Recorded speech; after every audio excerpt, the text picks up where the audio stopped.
40,000 से ज्यादा फलस्तीनी मुसलमानों का कत्लेआम इस शैतान बेंजामिन नेतन्याहू ने किया। जो कोई भी मस्जिद अक्सा के लिए उठ रहा है उसको मारा जा रहा है, कत्ल कर दिया जा रहा है। अरे जालिम शैतान बेंजामिन नेतन्याहू, तू अगर ईरान में इस्माइल हनिया को मार सकता है उस जगह पर, तो तूने 40,000 मासूम फलस्तीनियों को क्यों मारा? ये जालिम बेंजामिन नेतन्याहू, तू वहां पर मार रहा है बेरूत में, तू फलस्तीनियों को मार रहा है। इंशाअल्लाह ताला अनकरीब में भी कुदरत तेरा खातिमा करेगी, इन जालिमों का अल्लाह खातिमा करेगा। हम भारत के हमारे वजीर आजम से भी कह रहे हैं, मोदी जी ये बेंजामिन नेतन्याहू को समझाओ, सीज फायर करो। 12-15 लाख फलस्तीनी बेघर हो गए, मगर मैं देखा हूं उनके हौसलों को, ये मौत से डरने वाले नहीं हैं। उस सरजमीन पर बसने वाले अगर एक बच्चा भी होगा, सुन ले बेंजामिन नेतन्याहू, अगर एक बच्चा भी रहेगा फलस्तीनी, वो पत्थर उठाकर कहेगा अल्लाहु अकबर, अल्लाहु अकबर, अल्लाहु अकबर। 40,000 से ज्यादा फलस्तीनियों का कत्ल बेंजामिन नेतन्याहू की हुकूमत ने किया, जिसमें से 10,000 बच्चे हैं मासूम, जिसमें से 12,000 के करीब खवातीन हैं, और इन 40,000 को छोड़कर 10,000 लोग बिल्डिंगों के नीचे अभी हैं, बिल्डिंग्स के नीचे हैं लोग। मेरे भाई, ये क्यों इनको मारा जा रहा है? इसलिए फलस्तीनियों को मारा जा रहा है, इसलिए कि वो मस्जिद अक्सा अल कुद्स शरीफ की, बैतुल मुकद्दस मस्जिद अक्सा के तहफ्फुज़ के लिए खड़े हुए हैं। वो कह रहे हैं कि अल कुद्स हमारा है, हम इसको आजाद करा कर रखेंगे। इसीलिए बेंजामिन नेतन्याहू की जालिम हुकूमत ने इन गरीबों को, मजलूमों को, इन बहादुरों को, 40,000 से ज्यादा को, जो मस्जिद अक्सा की बाजियाबी के लिए, बैतुल मुकद्दस की बाजियाबी के लिए 75 साल से लड़ रहे हैं, एक साल में 40,000 से ज्यादा फलस्तीनी मुसलमानों का कत्लेआम इस शैतान बेंजामिन नेतन्याहू ने किया। मेरे भाई, जो कोई भी मस्जिद अक्सा के लिए उठ रहा है उसको मारा जा रहा है, कत्ल कर दिया जा रहा है। याद रखो, ये मसला सिर्फ सुन्नी शिया का मसला नहीं है, ये मसला मुसलमानों का मसला है। ये मसला सिर्फ मुसलमानों का नहीं है, फलस्तीनियों का, ये इंसाफ का मसला है, ये इनकी खुद मुख्तारी का मसला है, ये इनकी मुमलिकत, उनकी जमीन का भी मसला है। और अगर कोई ये कहेगा, असबियत की बात करेगा, तो तुम सरासर गलत हो। मस्जिद अक्सा मुसलमानों की है, सुन्नियों की भी है, शियाओं की भी है। सुन्नियों में अगर कोई कहेगा कि क्या ये अहले हदीस की है, क्या ये तबलीगियों की है, क्या ये देवबंदियों की है, क्या ये बरेलवियों की है, क्या ये सूफियों की है? अरे नहीं मेरे भाई, ये सबका है। अगर कोई कहेगा कि नहीं शियाओं में खाली अथना शरी का है, नहीं, ये अथना शरियों का भी मसला है, ये दाऊदी सुलेमानी बोहरों का भी मसला है, ये अकबरी शियाओं का भी मसला है। क्यों ये मसला है? क्योंकि अल कुद्स शरीफ है, ये बैतुल मुकद्दस मस्जिद अक्सा है। क्यों हमारे लिए अहमियत है? ये इस्लाम का तीसरा बड़ा मुकद्दस जगह है। ये वो जगह है जहां से हमारे आका मोहम्मद मुस्तफा सल्लल्लाहु अलैहि वसल्लम सफर मेराज पर गए थे। ये वो मस्जिद है जहां पर रसूलुल्लाह सल्लल्लाहु अलैहि वसल्लम ने तमाम अंबिया और रसूलों को जमात बनाकर नमाज में इमामत की। ये वो जगह है मुसलमानों जहां पर हशर का मैदान बनेगा। ये वो जगह है मुसलमानों जहां पर औबे काबे कौसर वहां से लेकर मदीने तक होगा। ये वो जगह है मुसलमानों जहां पर रसूलुल्लाह सल्लल्लाहु अलैहि वसल्लम ने फरमा दिया कि इस जगह पर हमेशा अल्लाह इसे 40 खुतूब और अब्दाल को रखेगा। जो दुआ करेंगे अल्लाह उनकी दुआओं को कबूल करेगा। ये वो जगह है जहां पर आकाए दो आलम सल्लल्लाहु अलैहि वसल्लम ने फरमाया कि ये मुजाहिदीन की सरजमीन है जो सुबह कयामत तक बातिल से मुकाबला करेगा। ये वो जगह है जहां पर अल्लाह की रहमतें नाजिल होती हैं। ये वो जगह है मुसलमानों जहां की माओ ने अपनी औलाद की लाशों को देखकर भी कहा कि या मोहम्मद सल्लल्लाहु अलैहि वसल्लम, मैंने आपने दीन के लिए अपनी औलाद को कुर्बान कर दिया।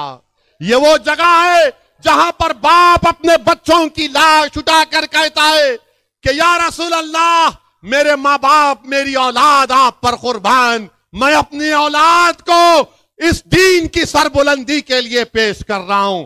ये वो जगह है मुसलमानों जहां पर 75 साल से मुसलमानों ने अपना खून बहाया है, मगर अपने पेशानियों पर खौफ या औफ या किसी भी किस्म की परेशानी को आने नहीं दिया। हम सलाम करते हैं उस सरजमीन के फलस्तीनियों को, हम सलाम करते हैं वहां के मुजाहिदीन को, हम सलाम करते हैं वहां की माओ को, हम सलाम करते हैं वहां के नौजवानों को, हम सलाम करते हैं वहां के उन मासूम बच्चों को जो आज रो रहे हैं, अपने माँ बाप को तलाश कर रहे हैं। हम सलाम करते हैं उन मासूम बच्चों को जो भूख और फाके की जिंदगी गुजार रहे हैं। हम सलाम करते हैं उन तमाम लोगों को जिसको तूर सीनीन की जगह कहा गया।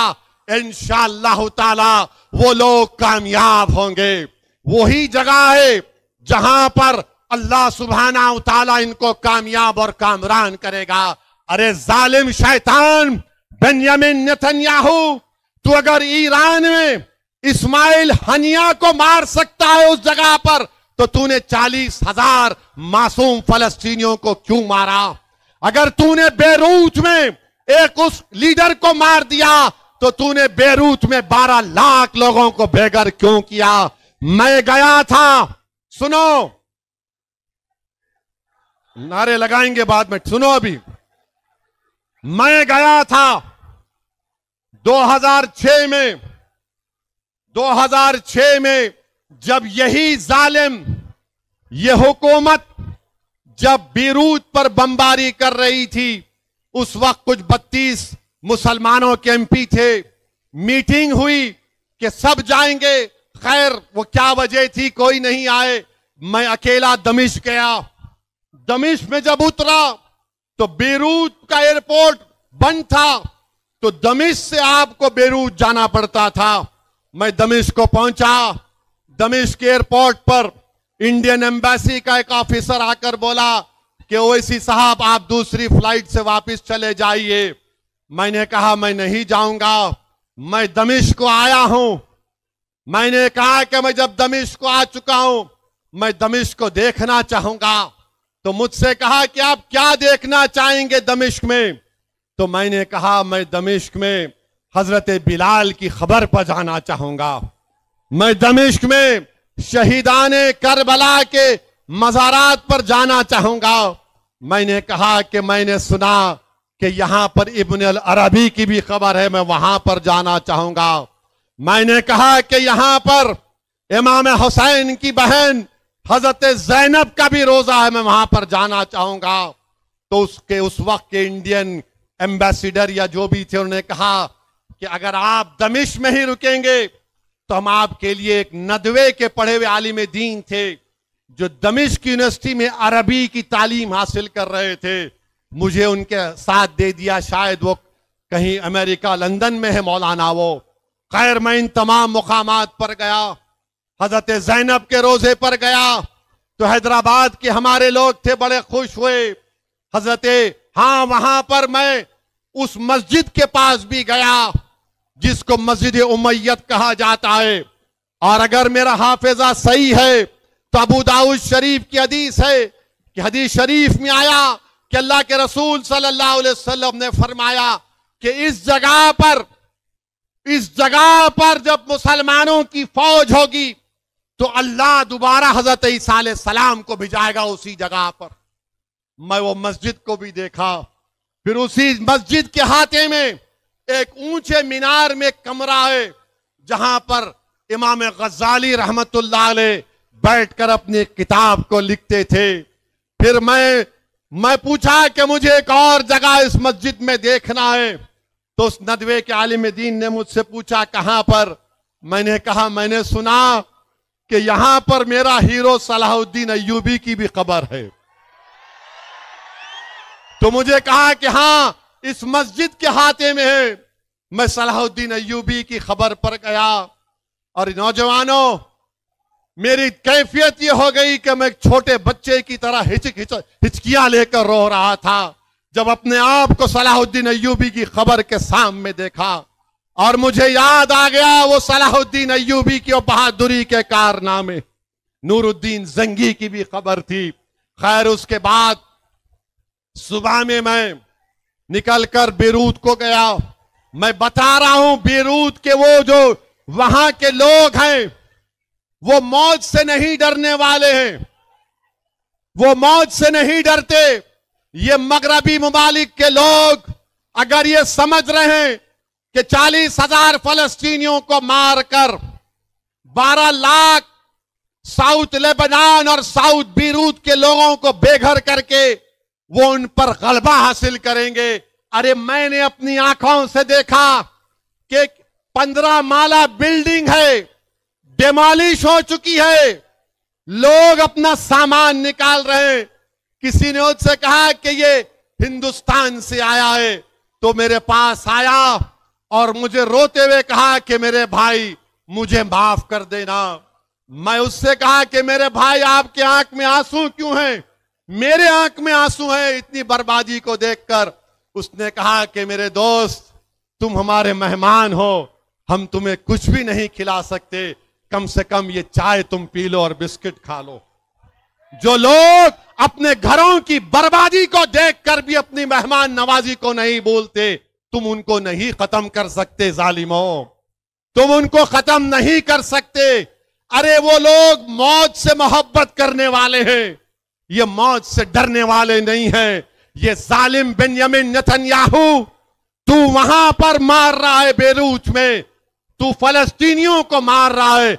इंशाअल्लाह ताला अनकरीब में भी खुदरत तेरा खातिमा करेगी, इन जालिमों का अल्लाह खातिमा करेगा। तो मेरे अजीज दोस्तों और बुजुर्गों, हमको डरने और घबराने की जरूरत नहीं है, डरना नहीं है। देखो 40,000 से ज्यादा फलस्तीनी अपनी जान को कुर्बान कर चुके हैं और एक एक मरने वाले के मां बाप आलम इस्लाम को पुकार पुकार कर कह रहे हैं ये मसला सुन्नी शिया का नहीं है, ये मसला देवबंदी बरेलवियों अहले हदीस का नहीं है, ये मसला मस्जिद अक्सा का है, बैतुल मुक़द्दस का है। वो कह रहे हैं कि देखो हम तो अपनी जानों को कुर्बान कर रहे हैं, तुम कम से कम अपने आंख में आंसू लाकर अल्लाह से दुआ करो हमारे लिए कि अल्लाह हमको इन जालिमों पर गलबा अता कर दे। तो नौजवानों, क्या तुम फलस्तीनियों के लिए दुआ करोगे? क्या तुम फलस्तीनियों के लिए दुआ करोगे? क्या तुम मस्जिद अक्सा के लिए दुआ करोगे? क्या तुम बैतुल मुक़द्दस के लिए दुआ करोगे? क्या तुम डरोगे जालिमों से? क्या तुम जालिमों से डरोगे? क्या तुम मौत से डरोगे? तुम अल्लाह से डरोगे? तुम अल्लाह से डरोगे? तुम किससे मोहब्बत करोगे? तुम रसूल अल्लाह सल्लल्लाहु अलैहि वसल्लम से मोहब्बत करोगे। तुम करोगे ना कमली वाले से मोहब्बत? हम सब करेंगे ना, क्योंकि हम उनका सदका खाने वाले हैं, हम उनका सदका खाने वाले हैं।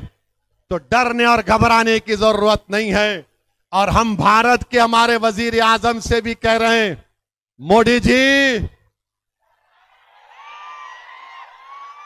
ये बेंयामिन नेतन्याहू को समझाओ सीज फायर करो।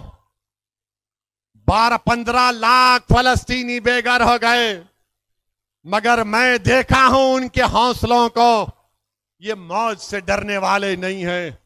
उस सरजमीन पर बसने वाले अगर एक बच्चा भी होगा, सुन ले बेंजामिन नेतन्याहू, अगर एक बच्चा भी रहेगा फलस्तीनी, वो पत्थर उठाकर कहेगा अल्लाहू अकबर, अल्लाहू अकबर, अल्लाहू अकबर।